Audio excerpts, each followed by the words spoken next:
Hello class, welcome back बच्चों। लो प्यारे बच्चों, स्टार्ट कर रहे हैं नया लेक्चर। बेटा मेरी चर्चा ऑक्सिलरीज टू ट्रेड पर थी और बेटा हमने 3 सर्विसेज का जिक्र कर लिया। उसमें हम ट्रांसपोर्टेशन की बात कर चुके हैं, बेटा फाइनेंस, बैंकिंग एंड फाइनेंस की बात कर चुके हैं और बेटा वेयर हाउसिंग की बात कर चुके हैं।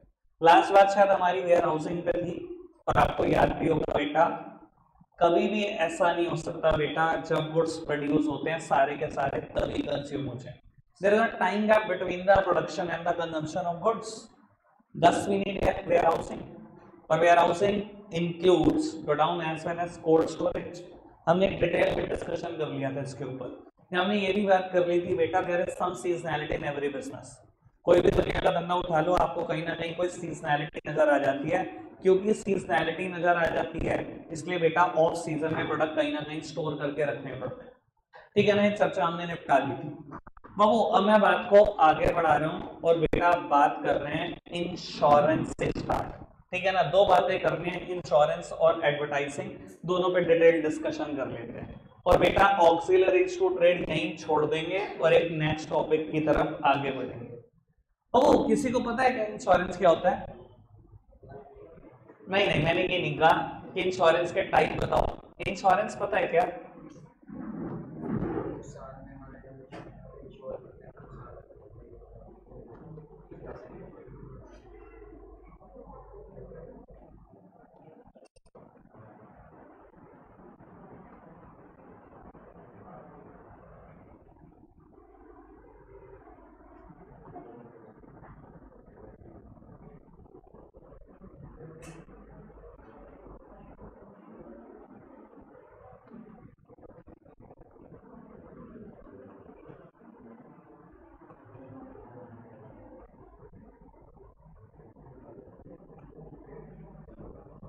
लो बेटा,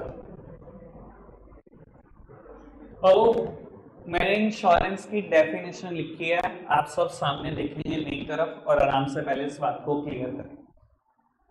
बाबू हो सकता है कि आप सब इंश्योरेंस के बारे में थोड़ा थोड़ा जानते हो, पर ऐसा हो सकता है कि आपने कभी इंश्योरेंस की डेफिनेशन ना सुनी। जानते हम सब कुछ है, तो कोई दिक्कत नहीं है, डेफिनेशन जान लेते हैं और फिर बेटा इसके ऊपर डिटेल डिस्कशन कर लेते हैं।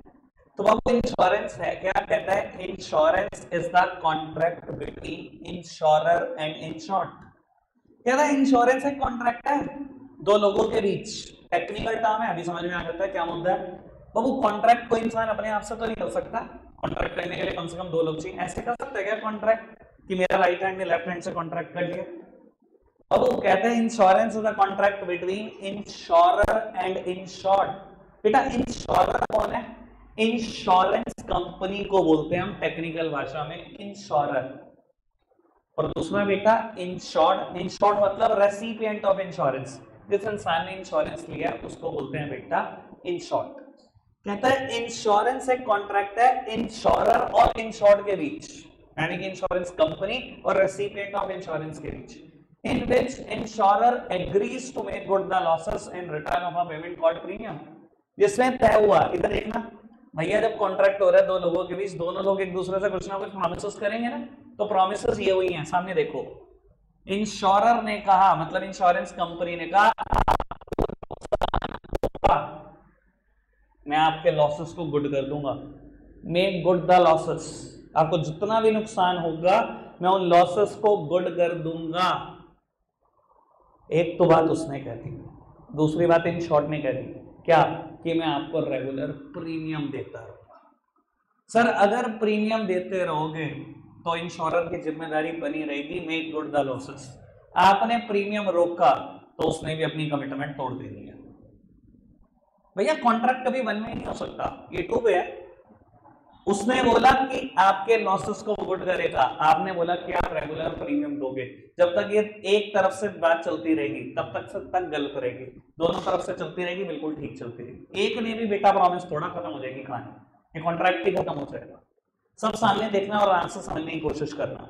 बेटा मेरे कोर्स में ना 3 इंश्योरेंस है, लाइफ इंश्योरेंस, फायर इंश्योरेंस और marine insurance. Life insurance, fire insurance और मरीन इंश्योरेंस। बेटा फिलहाल मैं लाइफ इंश्योरेंस की बात करना तो नहीं चाहता यहाँ पर, क्योंकि बेटा बात चल रही है बिजनेस को जरूरत है ऑक्सिलरीज टू ट्रेड की, और बिजनेस को सिर्फ 2 इंश्योरेंस चाहिए होते हैं, फायर और मनी। बिजनेस को लाइफ इंश्योरेंस नहीं चाहिए, बिजनेस कोई जिंदा इंसान नहीं है। तो मैं लाइफ इंश्योरेंस की बात को यहीं छोड़ रहा हूं, ठीक है ना। बात करेंगे फायर और मरीन इंश्योरेंस की, सब सामने देखते रहना बेटा। तो अच्छा एक बात बताओ, ट्रेड को कोई जरूरत है, बिजनेस को कोई जरूरत है इंश्योरेंस की? सहारनपुर वाले कभी सोच नहीं पाते कि हमें इंश्योरेंस की कोई जरूरत है। सच बात बता रहा हूं, पता है क्यों नहीं सोच पाते?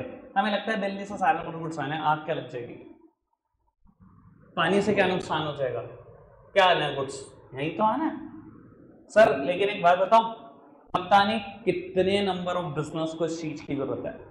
एग्जाम्पल देना शुरू करता हूं, समझना जरा बात को बेटा। शहीदगंज में एक दुकान है, शायद आपने देखी हो, सुना भी हो नाम, बनारसी दास पटाखे वाले, सुना ना? सुना ना? आज दुकान देख लेना या कभी मौका मिल जाए बेटा, जितना ये पूरा घर है ना, इससे भी ज्यादा बड़ा ग्राउंड फ्लोर है, इससे भी ज्यादा बड़ा ग्राउंड फ्लोर है लगभग बेटा। मुझे लगता है ग्राउंड फ्लोर, मेरा आइडिया कहता है 500 गज का होगा। 3 मंजिला दुकान है, कच्चा कच्च भरी रहती है। एक दिन ऐसा था, मुझे अच्छे से याद है, राखी आने में 3 या 4 दिन थे। वो हर सीजन का काम करते हैं, हर सीजन का, मतलब राखी पे राखी लगा दी। पटाखों के तो नाम से वो मतलब TCO 7 से फेमस है, पर बाबू क्योंकि आपको पता है एज पर लॉ आप शहर के बीच में पटाखे नहीं लगा सकते, पटाखे दुकान आउटस्कर्ट में होनी चाहिए। पर जो मेरे को न्यूज़ है, उनकी 70 पटाखे पड़े हुए थे, ठीक है ना जी। और बाबू कहीं से एक शॉर्ट सर्किट हुआ रात को, पटाखे आप छोड़ते तो है नहीं, थोड़ा सा आइडिया हो तो भाई साहब, सिर्फ 5 घंटे के अंदर अंदर 500 गज के 3 फ्लोर जल के राख हो गए, ठीक है ना जी। और यकीन मानना, मगर अगर मैं आपको एक बात बता दूं ना, आपको जान के बड़ी हैरानी होगी, कोई भी इंसान इस सिचुएशन में क्या होता है, उसकी कंडीशन क्या होती है, आप अच्छे से जान सकते हैं। पता अगले दिन सुबह क्या हो रहा था, मैं गया, मतलब होता है थोड़ा सा सहानुभूति कि सामने वाले का इतना लॉस हो गया, ये हो गया, तो खैर वो तो सबकी अपनी अपनी सोच है। मैं गया, मैंने देखा व्हाइट वॉश शुरू हो गई।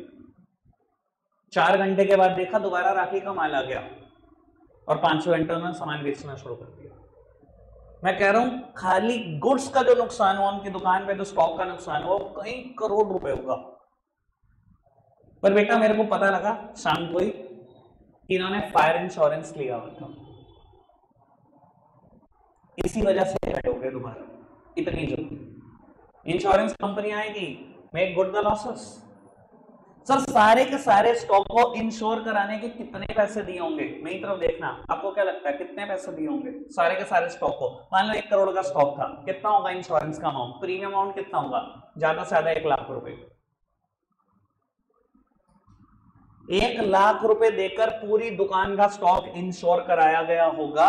और बेटा अगर ना कुछ होता तो 1 लाख रुपए खत्म हो जाते। 1 साल का ही कॉन्ट्रैक्ट होता है फायर इंश्योरेंस और मरीन इंश्योरेंस। ना कुछ होता तो खत्म हो जाते 1 लाख रुपए, इंश्योरेंस कंपनी के हो जाते, और कुछ हो गया तो बेटा पूरे 1 करोड़ रुपए वापस भी मिल गए। बेटा ये जरूरत है बिजनेस को, बस सहारनपुर वालों को नहीं लगता कि फायर इंश्योरेंस की हमें जरूरत है। क्योंकि पता है क्या होता है जिंदगी में ना, हमें लगता है जितनी भी अनहोनियां होती है ना, अनएक्सपेक्टेड इवेंट होते हैं, ये दूसरों के साथ होते हैं, हमारे साथ कुछ नहीं हो सकता। आपको पता है युधिष्ठिर से एक बार पूछा गया था एक क्वेश्चन कि दुनिया का सबसे कड़वा सच क्या है, तो उसने पता क्या जवाब दिया? आए दिन लोग देखते हैं कि मर रहे हैं, शमशान घाट जा रहे हैं, कब्रिस्तान जा रहे हैं, पर उन्हें पता क्या लगता है कि मौत सामने वाले की आती है, मेरी कभी नहीं आएगी। ये सबसे बड़ा कड़वा सच्चाई है। तो वो अनएक्सपेक्टेड इवेंट भी हमें लगता है दूसरों के साथ हो रहा है, फायर इंश्योरेंस की हमें क्या जरूरत है भैया? शॉर्ट सर्किट कहीं पे भी हो सकता है, और अगर इतनी बड़ा लेवल है ना आपका, भगवान ने अगर शॉर्ट सर्किट हो जाए और आप इंश्योर ना हो, तो सर अगले दिन डिप्रेशन के शिकार हो चुके होंगे आप। समझ में आ रही है बिजनेस को क्या जरूरत है? दूसरी बात बेटा, मरीन इंश्योरेंस की जरूरत होती है। नहीं तो देखना, मरीन इंश्योरेंस का मतलब है पानी के अगेंस्ट इंश्योरेंस। सर हमें नहीं जरूरत, हमें लगता ही नहीं है यार बाढ़ भी आ सकती है, ठीक है ना, हमें नहीं लगेगा, लेकिन मैं आपको बता देता हूं, 1 मिनट के लिए सब सामने देखना। बेटा आपके गुड्स आ रहे हैं यूएसए टू इंडिया, यूएसए से गुड्स आ रहे हैं इंडिया, सब सामने देखना। बेटा एक वेसल की कैपेसिटी पता है आपको? वेसल समझते हैं सब आप? शिप से आ रहे गुड्स, फटाफट से बताओ, शिप से, वेसल से आ रहे हैं। बेटा कंटेनर देखा सबने? बाबू आप कई बार देखते हो रेलवे स्टेशन पे जाते हो तो बेटा जो मालगाड़ियां वो कंटेनर से प्रोडक्ट लेकर आ रही होती है, या कई बार आपने देखा होगा रेलवे स्टेशन के पास ही कंटेनर पड़े होते हैं। एक कंटेनर का साइज समझ लो बेटा, इस हॉल में 2 आएंगे, यहां से लेकर यहां तक एक कंटेनर है और यहां से लेकर यहां तक एक कंटेनर है, लगभग इतना साइज है। आपको पता है कि एक वेसल की कैपेसिटी कितनी होती है? 1,000 कंटेनर की, 1,000 कंटेनर की, इतने बड़े वेसल्स होते हैं। अब थोड़ा सा इस चीज को समझने की कोशिश करना, प्लीज सामने देखते रहना मेरी तरफ, ताकि मैं और क्लैरिटी से आपको बात समझा सकूं। एक आदमी जो बेटा मोबाइल एक्सेसरी में डील करता है, मोबाइल के बैक कवर या छोटे मोटे मोबाइल के पार्ट्स में डील करता है, एक्सेसरी में डील करता है, सर आप समझ सकते हो एक कंटेनर में कितने रुपए का सामान आ जाता होगा? आपको पता है गार्ड 3-3 रुपए से शुरू हो जाते हैं, 3-3 रुपए से। वो बात अलग है कि हम क्या पे करते हैं उस चीज का, वो तो एक सेकेंडरी मुद्दा है। तो आप समझ सकते हो कितना माल आ सकता है एक कंटेनर में। एक कंटेनर की कैपेसिटी सोचो, ऐसे कई हजार कंटेनर एक सिंगल वेसल पे होता है। किसी किसी केस में 4-4, 5-5 करोड़ का एक कंटेनर होता है। तो अब एवरेजली समझ कर चलो बेटा 5,000 करोड़ का माल आ रहा है एक वेसल पे, 5,000 करोड़। और बेटा उस वेसल की कीमत जानते हो एक्चुअली में जिसपे सामान आ रहा है? कम से कम बेटा 20 से 30 हजार करोड़, 20 से 30 हजार करोड़ का वेसल 5,000 करोड़ का कंटेनर उठाकर ला रहा है। अब आप मेरे को ये बता दो बस सोच समझ के, इसको इंश्योरेंस की जरूरत है या नहीं? बेटा अगर आपको लगता है ना इसको इंश्योरेंस की जरूरत नहीं है और आपका एक कंटेनर है, सर अगर ये डूब गया ना तो समझ लेना डूब गए, यहां कुछ नहीं बचेगा। एक मीडियोकर फैमिली के लिए 5 करोड़ क्या होते हैं आप समझ सकते हो। और मैं कहता हूं बेटा जितना मर्जी बड़ा स्केल हो चाहे लार्ज स्केल हो, 5 करोड़ क्या होते हैं सबको पता है क्या होते हैं। बेटा कोई भी शिपिंग लाइन जब वेसल चलाती है ना, सबसे पहला काम होता है उसका इंश्योरेंस लेना, क्योंकि उसका 20,000 करोड़ 30,000 करोड़ का वेसल है। और बेटा जो भी सामान रखवाता है ना कंटेनर पे, सबसे पहला काम इंश्योरेंस करता है। क्योंकि क्या होगा बेटा, चल 1 लाख रुपए में इंश्योरेंस कर देंगे वो 5 करोड़ रुपए का आपके, आपको लगेगा क्या हो गया 5 करोड़ 1 लाख का गुड्स पड़ गया। अगर कुछ नहीं हुआ तो, और कुछ हो गया तो बेटा 5 करोड़ जिंदा है, मरे नहीं। समझ में आ रही है बात सबको? कोई दिक्कत कोई परेशानी तो नहीं? अभी तक मैंने जितनी भी बात बोली क्लियर है सब कुछ? पक्का से बढ़ाए बात को आगे। अच्छा क्या बताओ, क्योंकि ये क्वेश्चन पूछना यहाँ पर बड़ा जायज हो जाता है। आपको क्या लग रहा है इंश्योरेंस कंपनी कुछ नहीं कमाती? बस ये बता दो। अब आपको लग रहा होगा यार 1 लाख रुपए लिए 5 करोड़ रुपए का अगर एक कंटेनर ले गया और 5 करोड़ देने पड़ गए इंश्योरेंस कंपनी को, तो बहुत नुकसान हो गया। लगा ऐसा फील हुआ? अच्छा इंश्योरेंस कंपनी कुछ कमाती है क्या नहीं कमाती, बस ये बताओ। मैं एक आइडिया दे देता हूँ इंश्योरेंस कंपनी की कमाई का, ठीक है ना बेटा? आइडिया देते हैं उस बात से जो बात आपको सबसे अच्छा आसानी से समझ में आएगी। आपने बेटा अपनी एक्टिवा का इंश्योरेंस किया, एक्टिवा की कीमत है रफली समझते हैं 1 लाख रुपए और 5,000 रुपए का इंश्योरेंस है, ठीक है जी? सब सामने देखते रहना। 5,000 का एक्टिवा का इंश्योरेंस है, ठीक है ना जी? और 1 लाख रुपए की एक्टिवा है। बाबू इंश्योरेंस कंपनी ने 100 इंश्योरेंस कर दिए, पैसे इकट्ठे हो गए इंश्योरेंस कंपनी के पास 5 लाख। कोई दिक्कत कोई परेशानी तो नहीं? आपको पता है ये इंश्योरेंस का अमाउंट कैसे फिक्स किया जाता है, प्रीमियम अमाउंट कैसे फिक्स किया जाता है? इंश्योरेंस कंपनी के अपने सर्वे से कि एवरेजली कितना नुकसान होता है एक्टिवा को, एवरेजली कितनी चोरी हो जाती है 100 में से, सब कुछ कैलकुलेट करके इन्होंने किया होता है। वो ये अपने सर्वे से बहुत अच्छा से जानते हैं कि 100 में से एक एक्टिवा ही जाएगी, 100 में से एक एक्टिवा चलेगी, पूरे 1 लाख रुपए देने पड़ गए। कोई दिक्कत नहीं। कितना प्रीमियम इकट्ठा हुआ था? 5 लाख। 1 लाख दे दिया, 2 का एक्सीडेंट होता है 100 में से, जिनका एवरेज खर्चा 3-3 हजार आ जाता है, 3-3 हजार और दे दिया, कितना बच गया? 4 में से 6 और चला गया, 394 इंश्योरेंस कंपनी की कमाई है। इसकी कमाई का तो कभी आप अंदाजा नहीं लगा सकते। और आपको क्या लगता है इंडिया में 100 एक्टिव है? होश हो जाएंगे कमाई देख लो सर्विस कंपनी के, तो होश ही उड़ जाएंगे, इतना कमाती है इंश्योरेंस कंपनी। और एक बात बताऊं, सबसे खराब एड सिर्फ इंश्योरेंस कंपनी होता है। और दुनिया में अगर मेरे को लगता है कोई सबसे खराब इंसान है तो इंश्योरेंस कंपनी, क्योंकि दुनिया का सबसे छोटा दिखने वाला ये वर्ड बहुत बड़ा वर्ड है। इंश्योरेंस कंपनी को अगर पैसे नहीं देने ना तो कोई भी बहाना बना के नहीं देने। मैं एग्जांपल देता हूं आपको दो चार ताकि आपको समझ में। ऐड कैसे आते हैं, पहले ऐड की चर्चा करता हूं। इंश्योरेंस के ऐड, दीवार पे एक फोटो लगी हुई है, हाथ टंगा हुआ है, दो चार जने घर में रो रहे हैं। ओ एक लेडी ऐसी बोली, ओ सीता के पापा, अगर आज आप पैसे छोड़ जाते या आपने इंश्योरेंस कराया होता तो आज इसकी शादी हो जाती, ये हो जाती, हो जाती। भाई साहब बदले को डरा डरा के इंश्योरेंस। सबसे खतरनाक ऐड किसके होते हैं? इंश्योरेंस कंपनी के होते हैं। और पैसे देते टाइम इनसे चंट आदमी नहीं है कोई। तो वो 1988 के आसपास इंडियन टीम एक टूर्नामेंट खेलने गई थी केन्या, ठीक है। बीसीसीआई का आपको सिस्टम पता है या सारी क्रिकेट बॉडी का सिस्टम पता है। वो पहले प्लेयर इंश्योर्ड होते हैं, सबसे पहला काम ही है, ठीक है, सबका इंश्योरेंस हो रखा।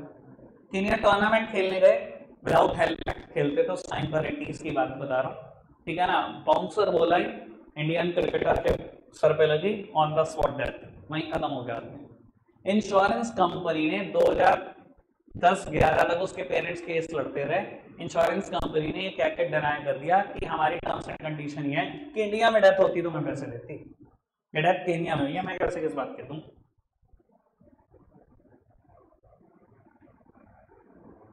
समझ में आती है बात? मेरा ख्याल बहुत अच्छे से क्लियर कर रहा हूं मैं इस चीज को कि इंश्योरेंस कंपनी क्या क्या करती है, कहां कहां गेम है, गेम कहां कहां है। अच्छा एक बात बताओ, मैं प्रैक्टिकल में ले आता हूं क्योंकि मैं थ्योरेटिकली बताता रहूंगा तो थोड़ा आसान लगेगा आपको मुद्दा, इंश्योरेंस कंपनी थोड़ी ज्यादा अच्छी लग जाएगी। बाबू 5,000 रुपए दिए आपने, एक्टिवा इंश्योर हो गई आपकी, भगवान ना करे एक्टिवा एक्सीडेंट हो गया और आपने जाकर खड़ा कर दिया किसी ऑथराइज सर्विस सेंटर में, उसने बिल बनाया 10,000, 10 के 10,000 इंश्योरेंस कंपनी देगी, हाँ या ना? बस ये बताओ। कोई है समझदार जिसने कभी इंश्योरेंस क्लेम लिया और वो मुझे बताना चाहे क्या 10 के 10,000 रुपए इंश्योरेंस कंपनी देगी? नहीं देगी। पता है क्यों नहीं देगी? बाबू देखो, ये जो आप कर रहे हो ना यार, एक हॉस्पिटल ऐसा है जहां बच्चे पैदा होते हैं, रात को रोते रहते हैं, उस हॉस्पिटल में ना जरूरत ऐसे बंदे करने वालों की, 5,000 रुपये महीना लगवाऊं? मैंने बताया था एक दिन कि मैं बहुत खतरनाक हूं इस चीज में, ध्यान रखना। लो सामने देखो मेरी तरफ, हाँ जी, ऐसो की भी जरूरत है, हाँ जी बेटा, समझ में आ रही है आपको बात? इंश्योरेंस कंपनी ने डिनाई कर देना, पूरा क्लेम नहीं मिलता। उन्होंने पता क्या कहना है, देखो जी सर जो फाइबर का पार्ट टूटा है, फाइबर पे तो देखो सर हम 70% क्लेम देते हैं, और लोहे पे हमारा 80 से 85% क्लेम है, और जो थोड़ी बहुत ही नट बोल्ट और ग्रीसिंग, इसका तो कोई क्लेम ही नहीं होता। पता लगेगा एवरेजली 10,000 का आपका बिल था, 6,000 उन्होंने दिए, 4,000 आप ही भुगत के आ रहे हो। This is actual reality. बस लेकिन आजकल एक फायदा होने लगा कि जब भी ऑटोमोबाइल का आप इंश्योरेंस लेते हो तो आपको एक ऑप्शन दिया जाता है, जीरो डैप इंश्योरेंस ले लो। किसी ने सुना इसका नाम? चलो शुक्र है, मुझे अच्छा लगता है कि नहीं सुना, कुछ तो प्रैक्टिकल सीख के जाओ। क्या 4 लाइनें बता के मैं खुश हो जाऊं? बाबू एक और चीज आती है, जीरो डैप इंश्योरेंस। अब सुन लेना, इस बार खुद कराना इंश्योरेंस, पापा को मत जाने देना।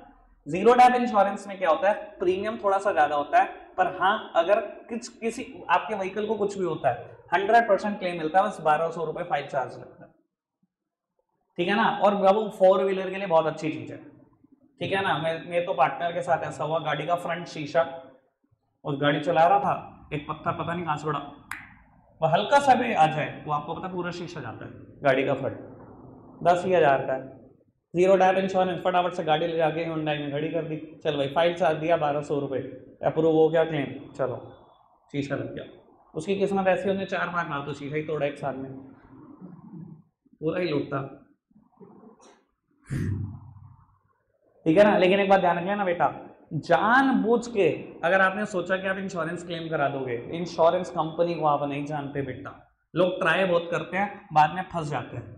ठीक है ना, ये भी बात बता देता हूँ ताकि आपको जान के थोड़ा सा और अच्छा लगे। 2005-6 के आसपास माधवनगर में मेरे एक फ्रेंड की ना मोबाइल की शॉप होती थी। ठीक है जी, अब तो आपको पता है ये चीज़ें या तो बिल्कुल चौक पे आ चुकी हैं या कोर्ट रोड पे जा चुकी हैं। माधवनगर में उसने एक दुकान खोली हुई थी। जब उसको लगा कि यार फायर इंश्योरेंस ले रखा था, यार बहुत काम खराब है, काम नहीं चल रहा, चलो दुकान वाइंड अप करेंगे यहाँ से, तो उसने क्या किया, एक रात सारे मोबाइल कवर में से निकाल लिया, ठीक है जी, और आग लगा दी खुद से। दुकान बंद करी, शटर शटर माचिस की तीली देखी और आगे भर। लोगों ने इन्फॉर्म किया जी आग लगी, आग लगी। और एक्सप्रेशन आपको पता ही है, जिसने जानबूझ के किया उसको क्या होता है, हाँ जी हाँ जी ठीक है ठीक है ठीक है, चलो चले गए भाई साहब, सब सुहा हो गया। इंश्योरेंस कंपनी में क्लेम डाल दिया, कुछ लाख रुपए का, इतने लाख के फोन चल गए।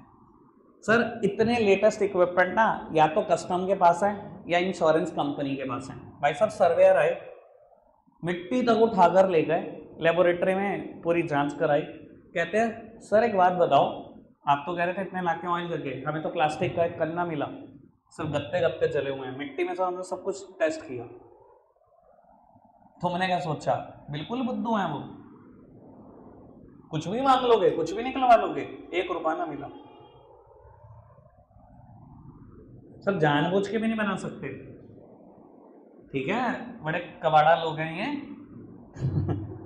इतनी आसानी से नहीं देंगे पैसा। हाँ क्लेम मिल जाता है पर इतनी आसानी से भी नहीं।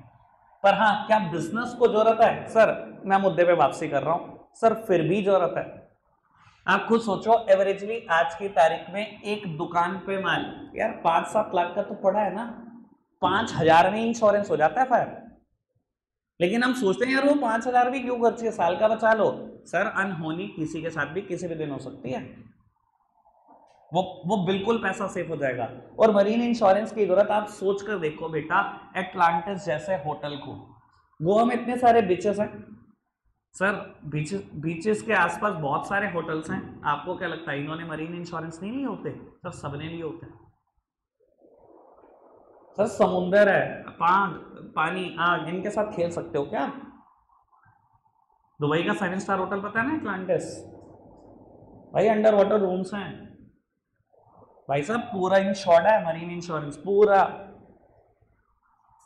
किसी भी दिन कुछ भी हो सकता है, तो ऊपर वाले की मतलब कुदरत का क्या पता तुम्हारे को।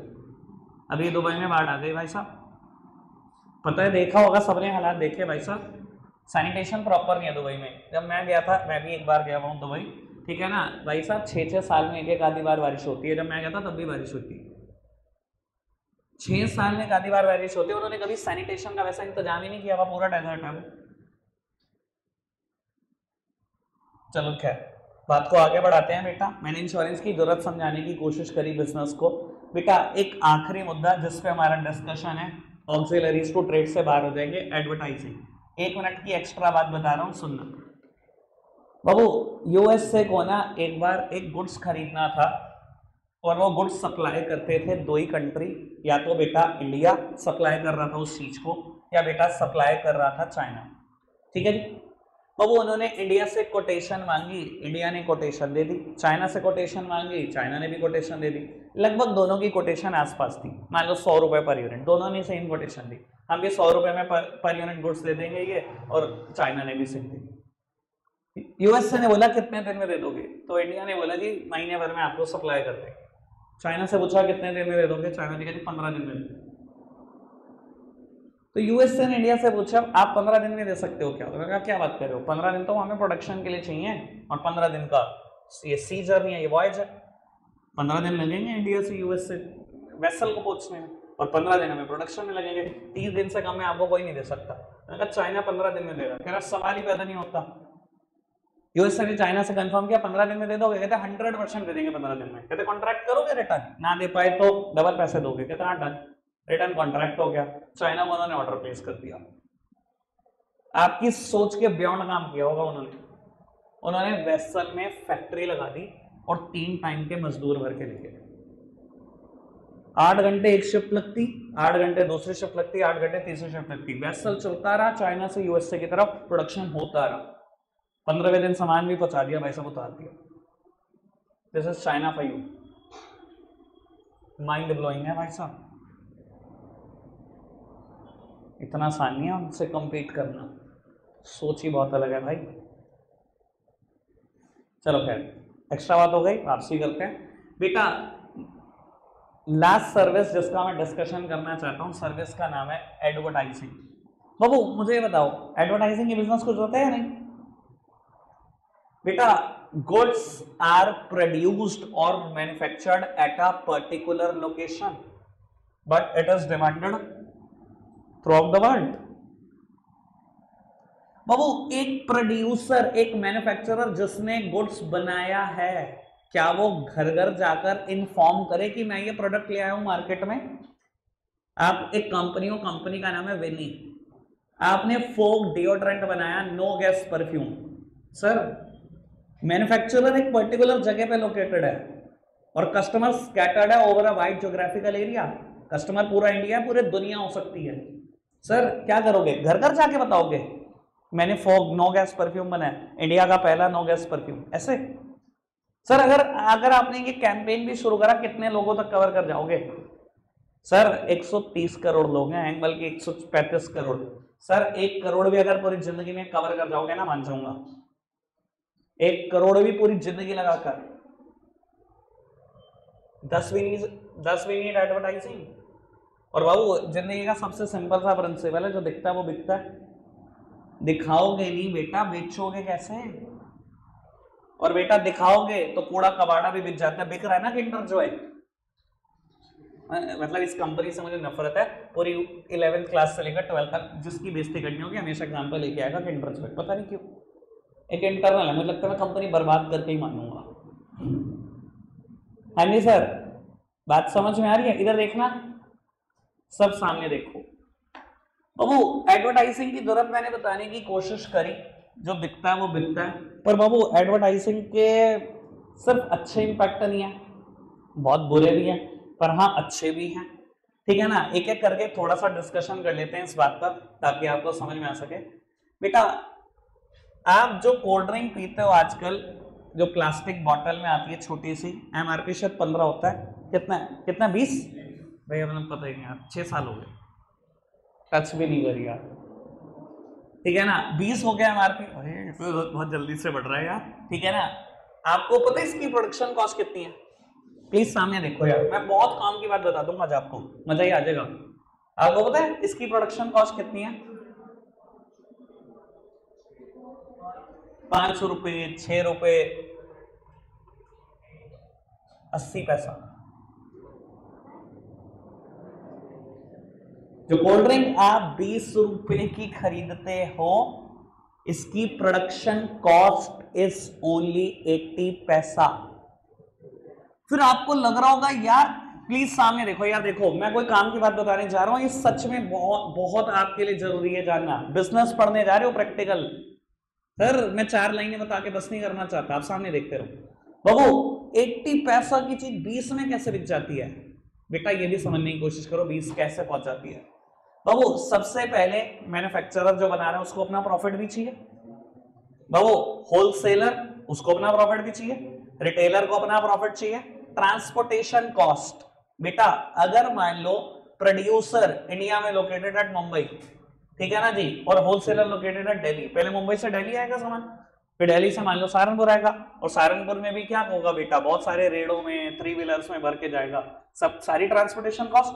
सरकार को टैक्स चाहिए कि नहीं चाहिए? एक ऐसी चीज जो इतना हार्म करती है, ऐसी चीजों पे टैक्स 200% है। बाबू सरकार को भी टैक्स चाहिए।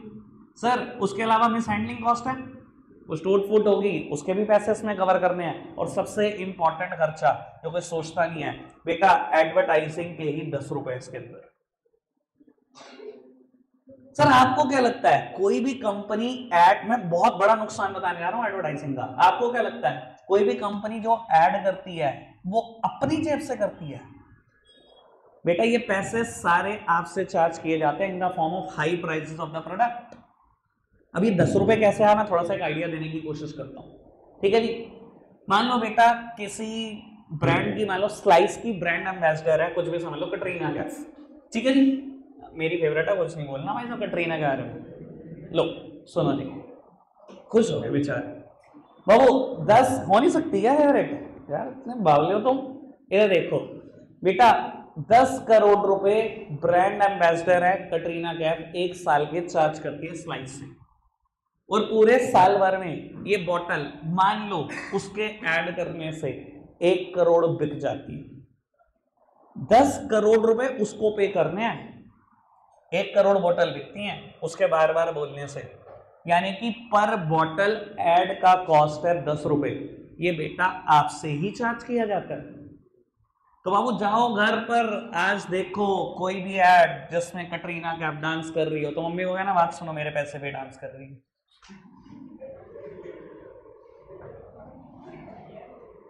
This is actual reality. जितने टीवी ऐड, सुन लो बेटा, ये एक्चुअल रियलिटी है, जितने भी टीवी ऐड आप देख रहे हो सबके पैसे आप पे करते हो, कोई कंपनी अपनी पॉकेट से थोड़ी लगाती है।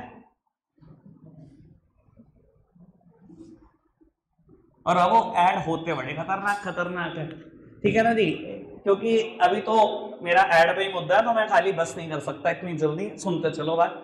ऐड आते कैसे, कभी देखा आपने, ठीक है ना, लेट्स सपोज डोमिनोज का ऐड है, पिज्जा स्टार्टिंग फ्रॉम 49 लगा स्टार, ठीक है ना, ये स्टार नीचे इतना छोटा डिफाइन किया होता है टर्म्स एंड कंडीशन में कि जिसको आप अपनी आंखों से पढ़ना पाओ।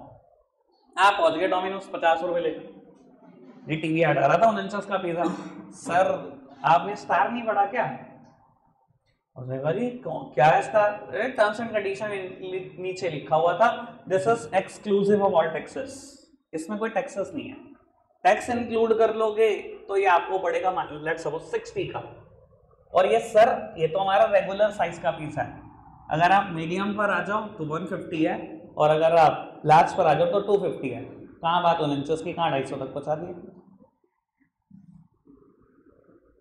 सर यही तो गेम है, सारी गेम ही इसमें कर जाती हैं कंपनीज, ठीक है, जो बिकता है वो बिकता है, पर बाबू ऐड का तरीका इतना खराब हो चुका है ना भाई साहब, कस्टमर की जान निकली रहती है उसमें, ठीक है ना। अभी किसी भी कार का ऐड देख लो, ठीक है ना, लेट्स सपोज क्रेटा का ऐड आ रहा है, ठीक है ना, और लिखा आएगा starting from 15 lakhs and onwards, ठीक है ना, आप पहुंच लो, और नीचे और स्टार लगा रखा होगा, डिफाइन कर रखा होगा नीचे टर्म्स एंड कंडीशन है, और आप पहुंचो 15 पेटियां उठा के सर गाड़ी लेने आए हैं, सर क्या बात, टर्म्स एंड कंडीशन ही बड़ी, एक्सक्लूसिव ऑफ ऑल टैक्सेस 28% तो उसमें टैक्स ही आ जाओ, ये तो 19.5 लाख की पड़ेगी, और ये तो सर हमारा सबसे लोवेस्ट मॉडल है, आज वो टॉप मॉडल 25 लाख तक है, बात शुरू करेंगे 15 लाख तक पहुंच जाएगी बात 25 पेटियों तक। दिस इज एड, यही है एडवर्टाइजिंग, बुद्धू बनाने का तरीका, ठीक है जी, रखें चर्चा को, तो वो आज के लिए इतना ही रखते हैं प्यारे बच्चों, बाय बाय।